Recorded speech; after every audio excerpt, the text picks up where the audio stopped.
এখানে একটা কোশ্চেন দিয়েছে, বলছে if a-18 whole square plus b-12 whole square plus c-6 এর হোল স্কোয়ার ইকুয়ালস টু 0 হলে a plus B plus C to the power half মানে a plus B plus C এর square root কত হবে।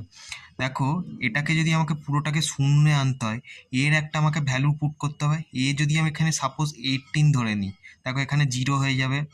B যদি 12 ধরে নিই, দেখো এখানে 0 হয়ে যাবে। এখানে যদি c-6 আছে মানে সি যদি আমি ধরে নিই 6, এবার দেখো এই তিনটে যদি আমি যোগ করি তাহলে কত হচ্ছে, 18 আর 12 কত 30, আর 6 কত 36।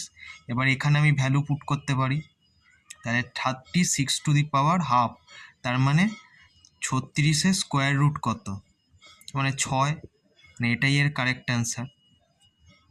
আমি জাস্ট এটা ভ্যালু পুট করলাম এবং শূন্যে আনলাম এবং এ বি সি এর মানটা বসিয়ে দিলাম, এটার